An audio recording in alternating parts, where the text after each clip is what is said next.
The only sound of Twilight's breathing permitted through the thick darkness that enveloped around her. This heavy breathing was Twilight's only comfort. As the moment, it was really the only way she could tell if she was alive. While she felt some degree of safety in her pendant was remaining quiet, just like everything else in its place. The silence was disconcerting enough that the combination with the pitch dark room that she found herself in, she feared for her life just as much as that if there was a monster getting ready to slice her in half. At this point, the one thing that the unicorn wanted the most was to see again, no matter how hard she tried. She couldn't get the room to light up, even though she knew she had the energy and was performing the light spell perfectly. She could even felt the light coming off of her horn, yet the darkness around her remained. She concentrated harder, giving in more energy to the spell. She knew the spell should have grown brighter, and yet no light penetrated from the sea of black surrounding her. With the exasperated breath, she let her spell dissipate into the air. When she tried to absorb the energy as much as unused magic back into her reservoir as possible, the strain from her chronic use of magic over the past few hours was starting to get to her. Her testament to how dire the situation was now, considering her natural magic power was much higher than the average unicorn's. The exhaustion was far worse in her mind, and as it also causing her thoughts to become clouded with the end problem, making it more difficult. The thought of losing her wits as well as dealing with diminished magical abilities terrified her. Losing free use of any spell that she might need was bad enough, as that ability was that kept her alive so far, but to be provided of the both magic and intellect was all but a death sentence. Rather than fill herself with any more dread by pondering on how the situation could deteriorate any further, and she decided it was better to instead take a stock of how her situation was right then. She still had a tally of the items that she had stored in her spell-crafted holding a place right then. Most notes and books, but she was hoarding. She wasn't sure what was compelling her to hold on to the item, but she felt as if these items were somehow necessary. She also had the health drink bottle from the library, even though she was unsure what to use it could be for the treatment at the moment. Maintaining a storage spell was the only taxing thing that had been using up the bulk of her magic was using her sword. She had been wielding the sword with fear, gripping it harder when it was necessary. She was then at that was a rookie mistake, easy way to get you exhausted when you find yourself prolonged danger. She can only still remember practicing her sword as a little filly. "Ay-ya!" Twilight cried out, as she swung the wooden sword at the guard as hard as she could. Her weapon struck down the dirt as the guard simply stood on the side and levitated his own magic sword towards the filly, before it came down striking against her head. "Ow!" The young student rubbed her head as the sword that she had been gripping fell to the ground. "That hurt."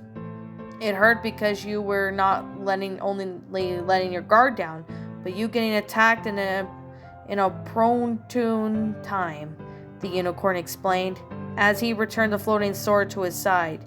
"You're also gripping your sword too hard. You only need to grip it that hard when you're unleashing a devastating strike." "I know that," the lavender filly huffed as she stood up, planting her hooves against the ground and forcing her magic to her horn once more.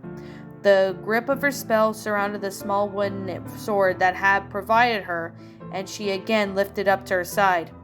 "That's too much magic. You're gripping it as though you were trying to break it into splinters." The unicorn guard shook his head in disapproval. The little filly unicorn just huffed in annoyance once more and tried to reduce the grip of the spell. It seemed so much easier just to study the magic as Princess's prized pupil.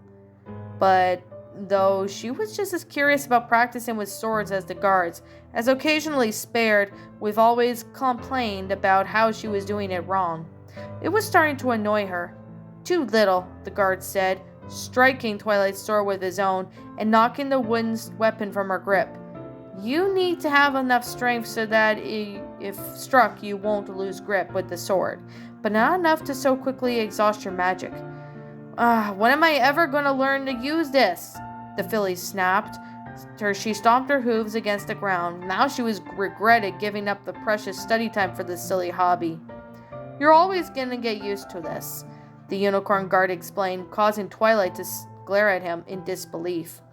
As if a princess is student to your task, with learning things as much as magic as you can, you should already be aware of that by now.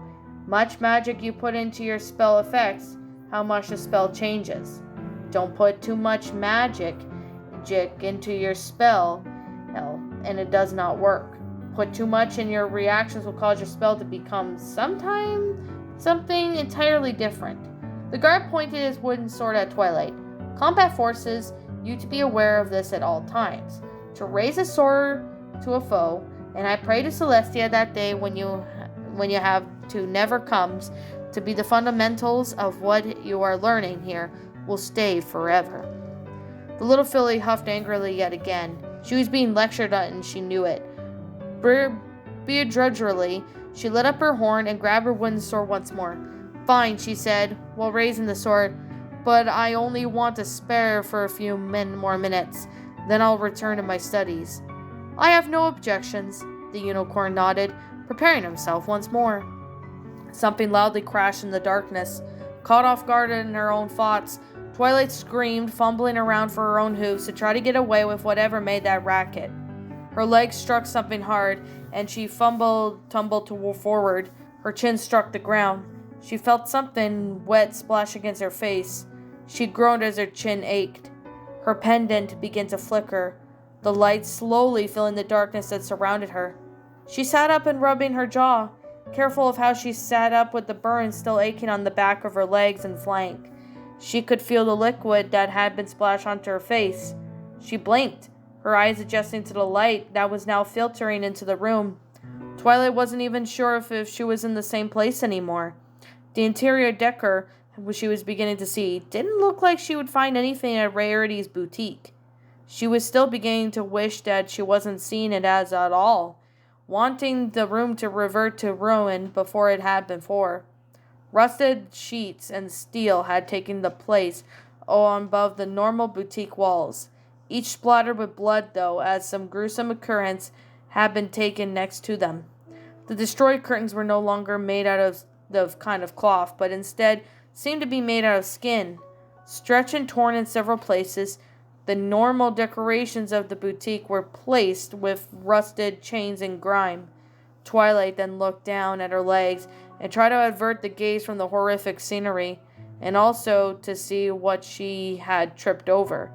It was a body of that of the creature in the armor that she had killed before the world had changed around her. The liquid she had landed was in its blood. She grimaced, feeling at her stomach flip.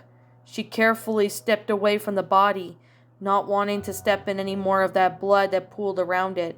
She glanced around the boutique once more, looking for a rag or a cloth to which she could wipe it off with blood.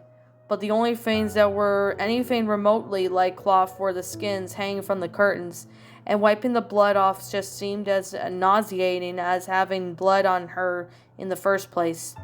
She reached into her magic revisor and pulled out one of the scrolls that she had been keeping, the one with the nonsensical scribbles plastered all around it. She still couldn't even discern if any of it was scribbles held anything important. For all she knew, it was only there to block the original cryptic riddle. She then gambled with the importance of the paper and closed her eyes. The scroll wasn't even absorbent, but therefore wasn't able to pick up any blood that was splattered on her face very well. She wiped as hard as she could, and she was able to get much of the blood off of her face as possible. She still wasn't getting it all. She was still certain that there's still some smudges left, but before she felt better, knowing that most of it was off of her face. Twilight returned to now the bloodied scroll in her magic revisor. She was just while looking at the body that she had tripped over. She adjusted the light to look towards its head, spotting the handle of her sword that was still buried deep within the monster. She grimaced quickly, realizing that she was going to have to pull the sword out. She hesitated for a moment, but when her horn lit up with magic all the time, her handle was wrapped, giving her a good grip of the sword. She tugged on it, hoping it would slide out with that much effort, but the sword barely moved, simply nudging to the side for her. Twilight grunted and pulled a little harder. The body was then dragged along the ground by the handle of the sword. A realization struck her that once again flipped her stomach. The sword was then struck fast in the creature's body and forcing it out, most likely to mutilate the body beyond recognition. She then closed her eyes and clasped her hoof over her mouth. Her stomach was rebelling and was wanting to expel its contents. Her resolve was shaking. She tried to remind herself quickly why she needed the sword. The very same reason that was embedded in the creature in the first place. She needed it so she could defend her life from the creatures that wished to snuff her out of it. She couldn't help her friends, the citizens of Ponyville, the princess, or Spike if she was dead. She engulfed down the contents of her stomach and opened her eyes, wrapping the separate section of magic around the armored creature's head and neck. With a soft grunt, she pulled down the two sections in the opposite directions, feeling the objects catch on her overhead and refused to budge. She then gritted her teeth and steadied her stance before lowering her horn and channeling more magic into it. The force was making the sword begin to wobble, even though it was about to come out. The body oozed more blood from its mouth as she persisted in trying to retrieve her only weapon. A loud snap echoed through the dissipated building as Twilight felt something give away. Her eyes widened as she lifted up the sword to reveal that it came off free from the creature. Most of the blade stayed embedded with the creature due to its age, and wherein the rest of the sword she had picked up, all remained now was a small jagged stub of the metal that used to be a sword. Oh no! Twilight felt her heart sink.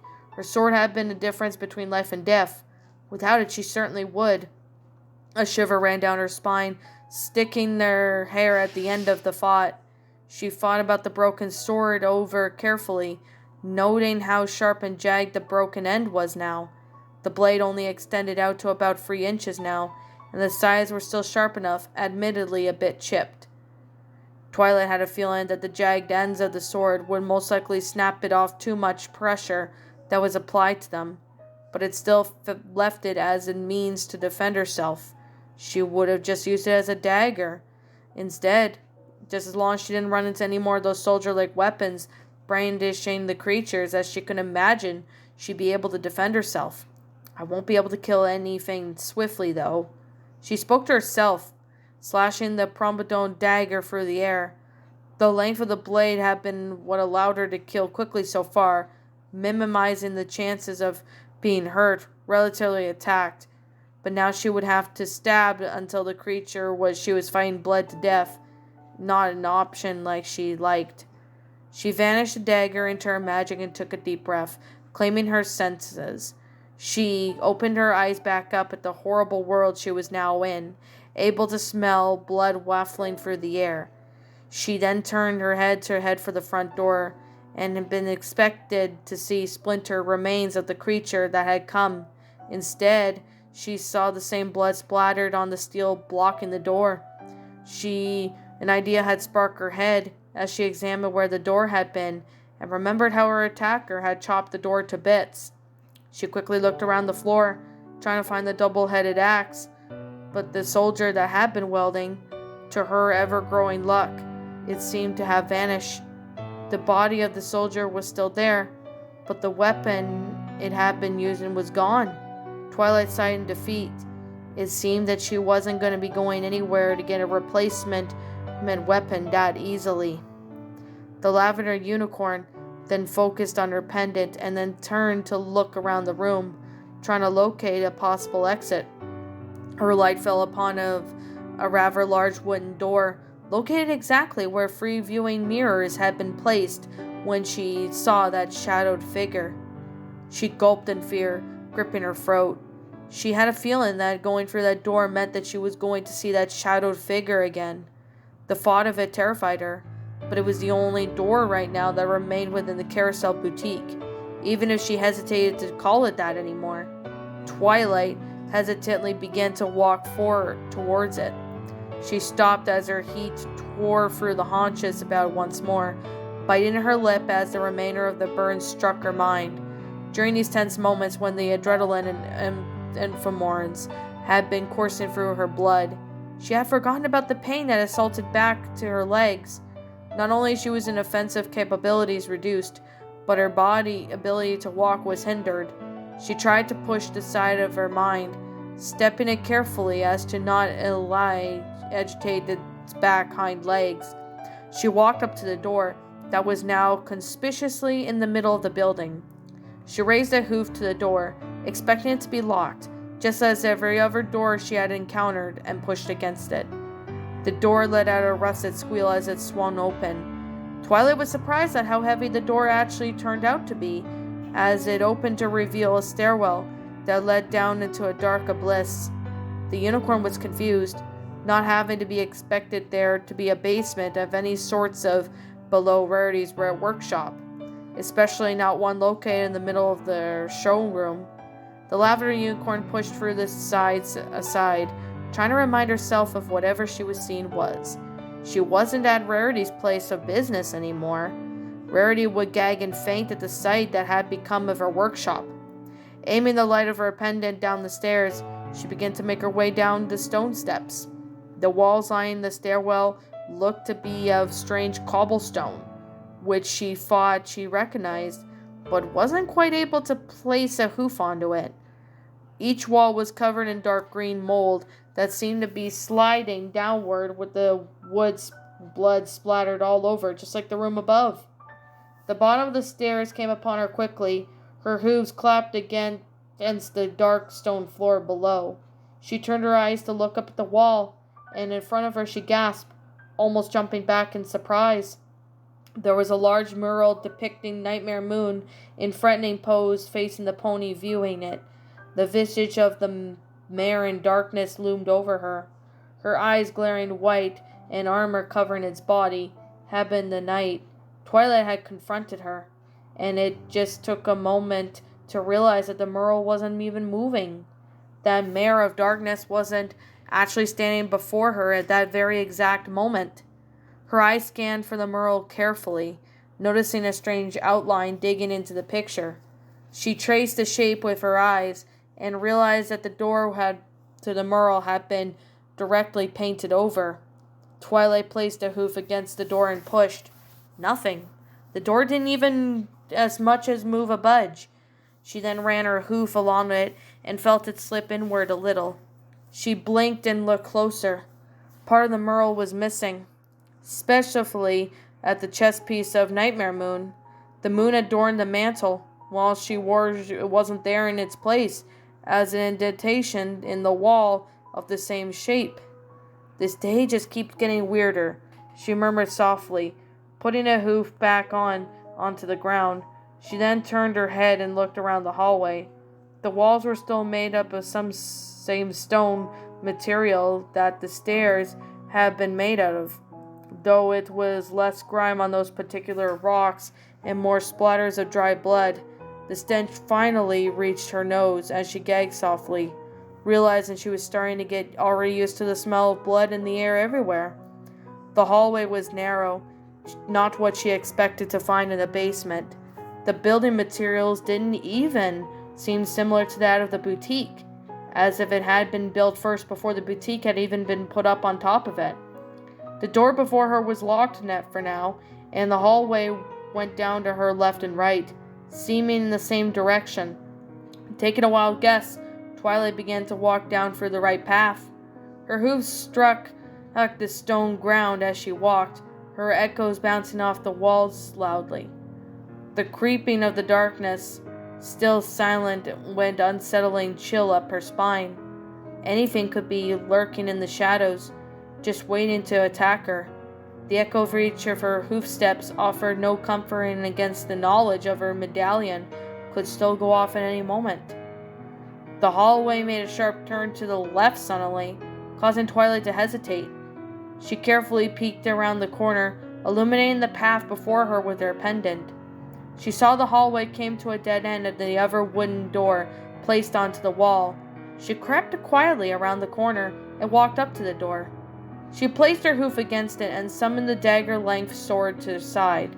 She would be ready for anything that lay await on the other side. At least she hoped it would. The door creaked open. Her rune remained silent as her light lit the room, but her eyesight instantly caught something wrong. Hanging from the ceiling were several blood veins with paint like weeds, matching the vines snaking along from the ceiling. It was as if the ceiling was of a plant. From the ends of a few of the vines, she could see dark liquid dripping down to the ground. She could only guess what it was exactly. The stone walls were covered in rusted chains links that looked to be as if keeping the stones in place. The stone floor had several cracks that the liquid had been dripping from the ceiling had sped into. Twilight cautiously walked into the room and shut the door behind her. She could see anything in particular interest towards the front room, but she just couldn't leave it unexplored. She carefully walked towards the center of the room, not knowing what to expect. A drop of liquid hit on top of her head and she shivered, feeling it on her body. She had heard something shift in the room and her medallion began to buzz. She instantly turned towards the source of the sound. There was an opening onto the wall to her left that seemed to go in a separate section of the room. However, two things appeared to be in the hallway. The first was a stone altar, and that appeared to be missing their 3 squares incidents on top. Behind it was a gigantic creature that seemed to be outstretched, taut across the open building. It was bound by 2 large circles on one of the ceiling and one on the floor, each circle covered in large protruding spikes aimed for the creature. Its body was attached to the wall by large hooks. Stretching its ragged skin and taut, Twilight could see several muscles through the rips of the skin, the creature dripping blood from the wounds. Its head appeared to be small, though Twilight could only assume it was a head. It seemed to have a mouth that opened slightly for it to take a breath. Its lower half appeared to have forcefully ripped off through no entrails that hung below it. She couldn't even discern of what kind of creature it has been. It was unlike anything Twilight had ever seen before. She held her formal sword out before her, waiting for the creature to attack her. Her medallion was buzzing, telling her it was a threat. She wasn't about to be caught off guard by an attack from it. The creature only seemed to slightly move within its few confines, its hooks digging into its flesh. It breathed as the hanging flesh on its lower half of its body, brushing off against the ground as it moved.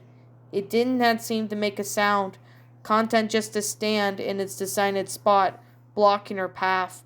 She just looked to the creature over her, trying to discern its purpose. But it only persisted and remained still. Very cautiously, Twilight looked around the room. There was nothing else there. The only monster in the altar before her. She could only look back at the altar before the monster, making note of its 3 empty intents that had it presented. So I need to find the armor piece of that Merle, and I need to find that 3 squares for this creature. She mentally noted, stepping away from the creature and back towards the door. The further she grew, the quieter her medallion became. Grabbing the door with her magic, and she opened it, backed it out, and slowly closing it behind her. Her medallion grew silent, prompting her to let out a sigh of relief. They just can't make this easy on me, the lavender unicorn whispered to herself. She then put the sword back into her revisor and looked at the end of the hallway. I guess that means the answer is the other way. She softly cursed herself for picking the wrong way. She then passed the Merle hallway again and reached a sharp turn to her right. She had just been going down the other hallway. The hallway also led to a dead end and a wooden door. Same as the other hallway, she placed her hoof against it and opened it, peering inside with the light of her pendant. This room was just as different as the hallway from the last room had been. Instead of the grime-written stone, this room was adorned with brown stone tiles. As the room had belonged to one of Equestria's many discarded ruins, this room also had the telltale of splatters of blood along the wall. But what struck out the most was that the walls Directly across from the door, Twilight carefully walked up to it, not understanding what she was seeing. There was 3 separate sheets of glass, allowing her to look inside the 3 boxes within the wall. Each box contained the environment. Each one contained the different from the other. The leftmost box contained was a beautiful jungle kept pristine within the glass, so she could see the luscious greens and beautiful flowers inside. A single tree seemed to have dominated the back of the box and filled the ceiling with the bountiful branches. The middle box contained what seemed to be like a murky field. Grass covered the floor, but it was dampened with water. Above the ground, it was darkened by black cloud, and that it could have covered the entire ceiling, threatening to rain at the moment. The third window seemed to have contained a bookshelf and a ladder, each of the books seeming to be indistinguishable from another, yet brimming with all the knowledge of all the same. None of them had any dust, indicating that they were well kept, but there was no one there to read them. Twilight viewed the scenes curiously, not sure of what they meant. Each one contained a theme, but what did they theme meant?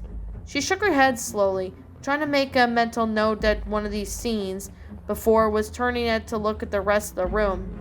It contained nothing more than the scenes of the door, but with nothing left to do in the room, the unicorn inspected the second door before opening it. Huh? Twilight wondered about out loud while walking in. There was a strange contraption taking up the entirety of the room. It appeared to be a cage of some sort, though the ceiling and the floor had been made out of the same cobblestone from the hallway, and the bars on the sides, they only went down for about 3/4 away before the meet in the hall. It's as though if it were a guardrail, and in front of it had been a door peered inside, and then she spotted a lever. The unicorn spared a moment before stepping into the cage, expecting to see the door to have shut behind her. She then turned to look at the lever, not sure of what the placement in the cage had accomplished.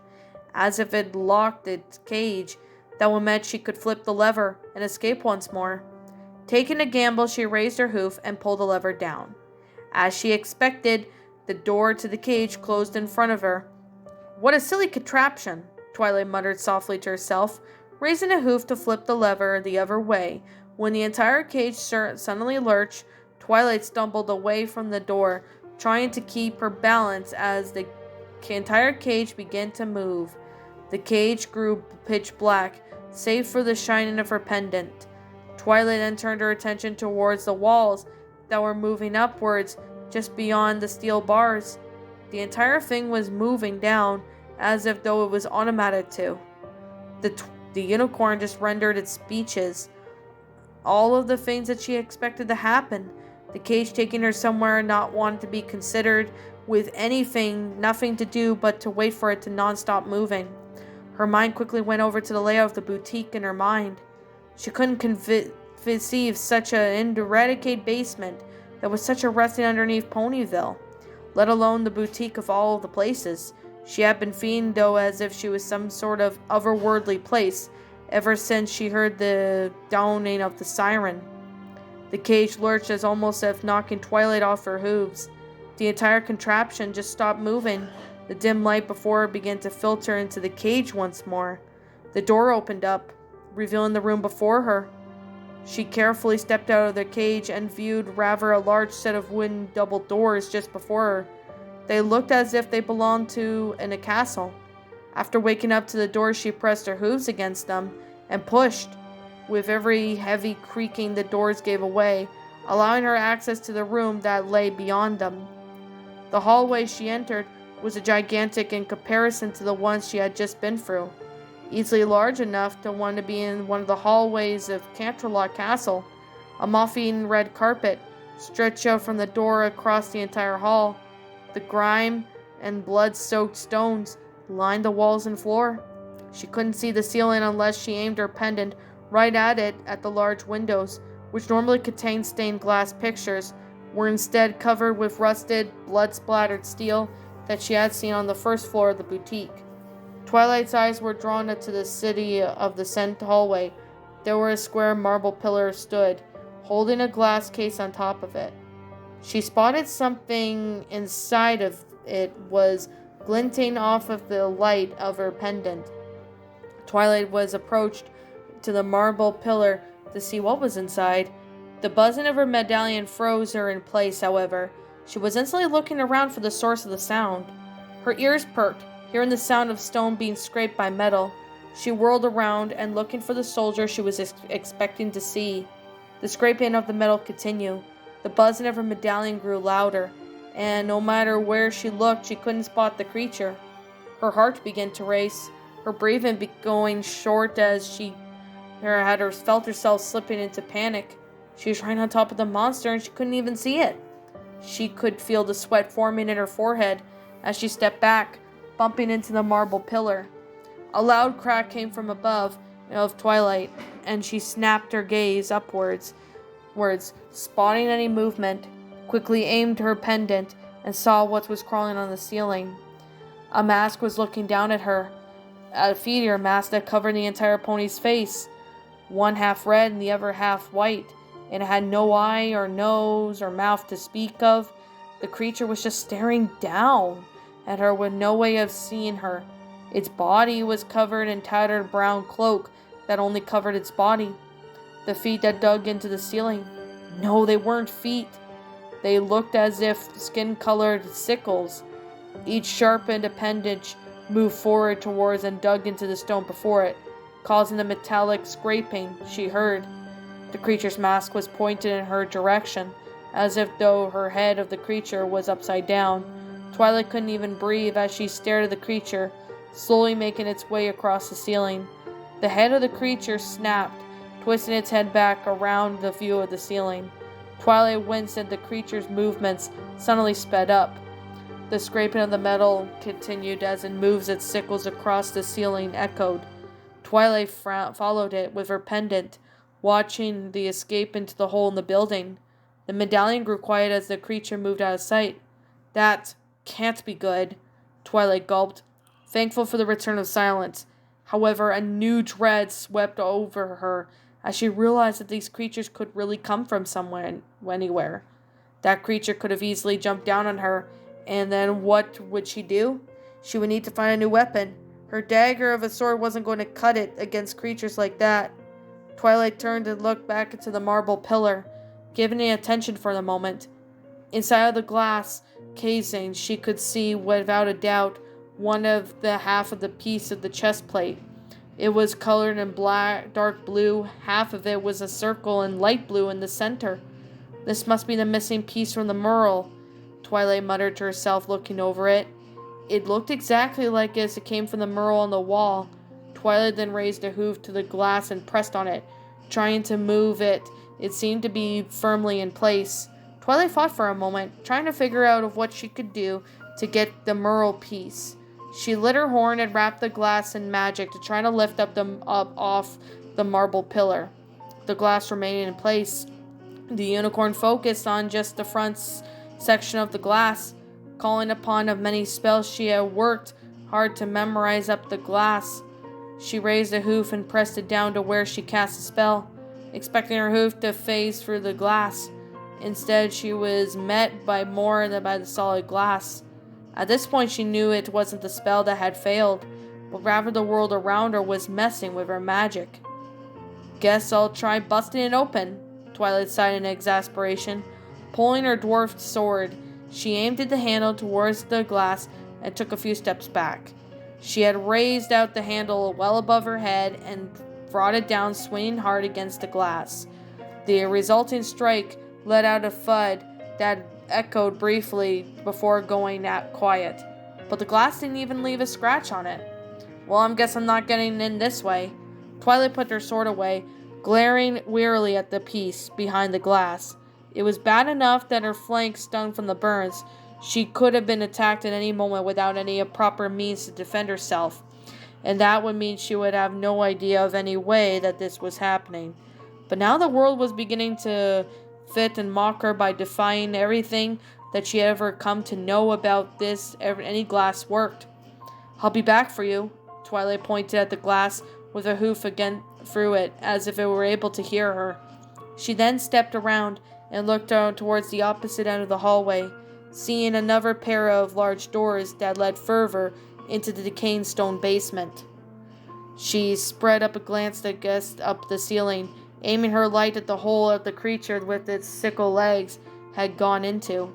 It didn't appear to be coming out of its hole, a fortunate sign for her, though she could already guess with her luck that she hadn't heard the last of it. The door at the end of the hallway let out the moaning that wail that Twilight had expected when she opened it. She was instantly struck back with a wave of stale air that almost made her gag. She put a hoof over her mouth to try and stifle the air, feeling as if though it was trying to strangle her. She backed away from the door, trying to breathe. By no means the air around her up until then had been fresh, but the air beyond that door was a completely different level.